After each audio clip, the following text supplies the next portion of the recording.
Assalamu alaikum. In this lecture, we will discuss about the glands of the skin. The first gland is the sebaceous gland and the second gland is the sweat gland. There are two glands that are present on the skin हमारी body में. First is the sebaceous gland.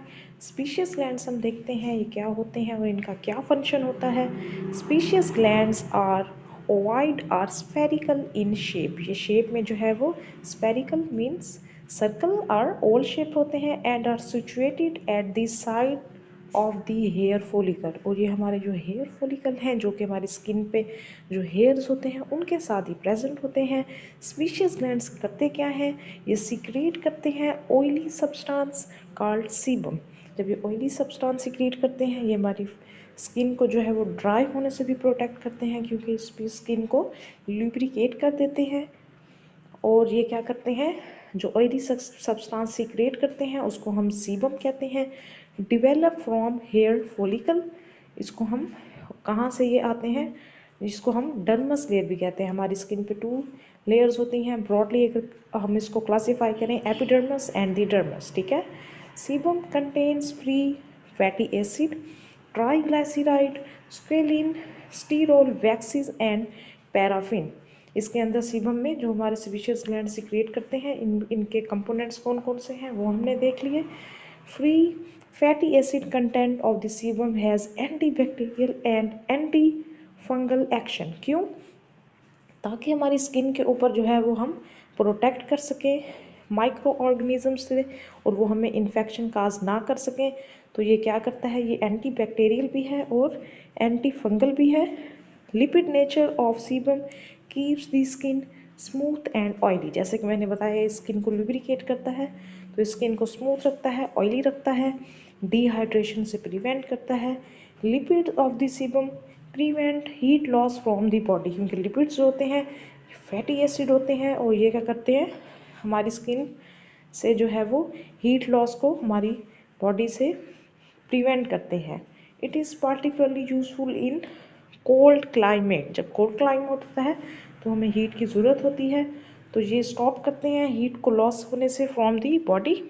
Next we have sweat glands. जैसे कि मैंने आपको बताया there are two types of sweat glands. First is the eccrine and the second is the apocrine. अब ये जो डिफरेंस है it is very important. The difference between eccrine and the apocrine sweat glands. अगर हम इसकी distribution की बात करें तो ईक्राइन जो होते हैं ये हमारी बॉडी में through out the body present होते हैं, वाइल दी जो एपोक्राइन होते हैं ये लिमिटेड एरिया में प्रेजेंट होते हैं. जैसे एक्जिला आर्मपिट का एरिया होता है, प्यूबिस और अम्बलाइकस, ये उन एरिया में प्रेजेंट होते हैं. ईक्राइन की ओपनिंग की बात करें तो ये स्वेट पोर्स में ओपन होते हैं, वाइल जो एपोक्राइन होते हैं ये हेयर फॉलिकल्स में ओपन होते हैं. और ये जो पीरियड ऑफ फंक्शनिंग की बात करें तो ईक्राइन हमारी पूरी लाइफ में जो है वो फंक्शंस परफॉर्म करते हैं, जबकि एपोक्राइन तो होते हैं ये स्टार्ट करते हैं functioning only at puberty. Secretion की बात करें ईक्राइन की क्लियर एंड वाटर सिक्रेशन है, वाइल दी एपोक्राइन की थिक एंड मिल्की सिक्रेशन होती है. बॉडी टेम्परेचर रेगुलेशन की बात करें तो ईक्राइन जो है वो इसमें रोल प्ले करते हैं जबकि एपोक्राइन का इसमें कोई रोल नहीं है.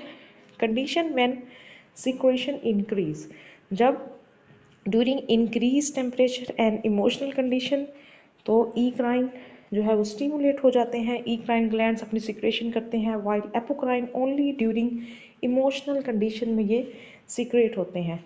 अगर कंट्रोल की बात करें जो ये सिक्रेशन करते हैं वो किसके कंट्रोल में है, जो ईक्राइन है उनमें नर्वस कंट्रोल है, while in the apocrine there is a hormonal control.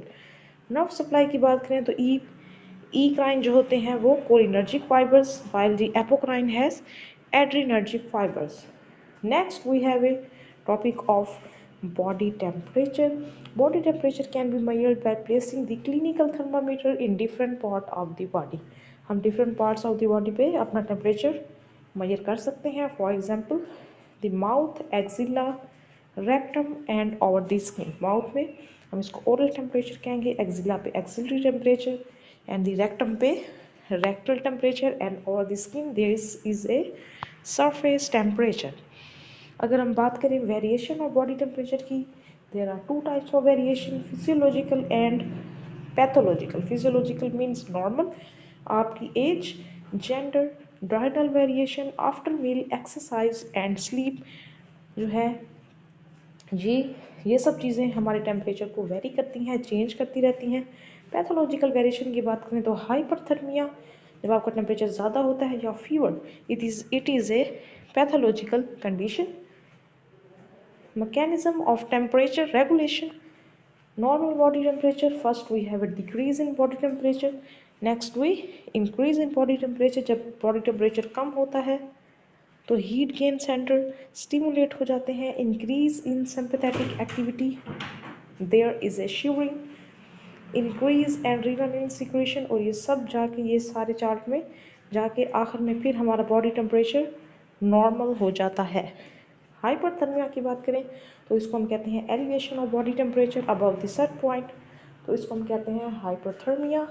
Fever or pyrexia, it has three categories, low grade fever, moderate and high grade. Low grade हमारा रहता है 38 सेल्सियस टू 39 सेल्सियस, और 39 to 40 हमारे पास moderate होता है, और जब 42 से अबव होता है this is the high grade fever, और जब जो है वो बियॉन्ड 42 होता है 42 high grade, and the hyperpyrexia जब इससे भी ज़्यादा फीवर हो जाए। ठीक है, this is the fever classification.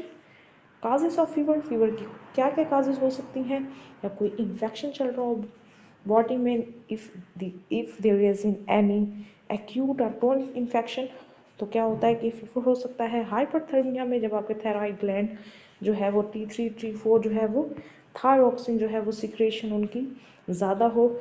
Any kind of brain lesion, brain injury, diabetes, insipidus, इन सब में जो है वो क्या हो सकता है, फीवर हो सकता है। और इसके साइन एंड सिम्टम्स क्या होंगे, heading, sweating, shivering, muscular pain, आपके मसल्स पे पेन रहेगा, डिहाइड्रेशन, आपके जो है वो इलेक्ट्रोलाइट वाटर बैलेंस जो है वो ख़त्म हो जाएगा, वो इम्बैलेंस हो जाएंगे, loss of appetite and journal weakness. Hyperpyrexia में रिजल्ट इन कन्फ्यूजन, जब आपका टेम्परेचर बहुत ज़्यादा होता है तो may result in confusion, hallucination, irritability and convulsions. ठीक है, आपका जो है वो कॉन्शियस लेवल भी कम होगा जब आप एक्सट्रीम रेंज में आपका टेम्परेचर ज़्यादा हो जाएगा। जैसे कि हमने पढ़ा hyperthermia, so there is also a opposite condition called hypothermia. इसमें क्या होगा, बॉडी का टेम्परेचर डिक्रीज हो जाएगा बिलो 35 सेल्सियस, इसको हम क्या कहते हैं, hyperthermia. When the temperature drops below 31 degree Celsius it became fatal, तो ये हमारी लाइफ के लिए बहुत खतरा है। हाइपोथर्मिया को भी हम, जैसे हमने हाइपरथर्मिया में 3 क्लासिफिकेशन पढ़ी, इसमें भी 3 हैं, mild, moderate and swear.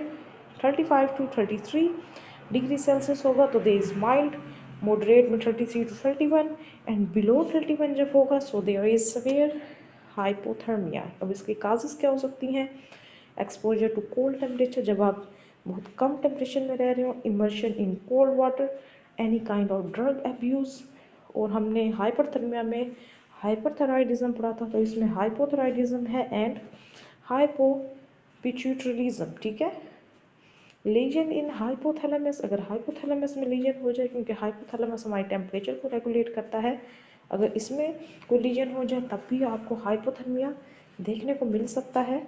Haemorrhage in certain parts of the brain stem, particularly pons. ठीक है, पोन्स के एरिया में अगर हेमरेज हो जाए, ब्लड वेसल रैप्चर हो जाए तो क्या होगा, हाइपोथर्मिया हो सकता है। ठीक है, and this is the end of my lecture.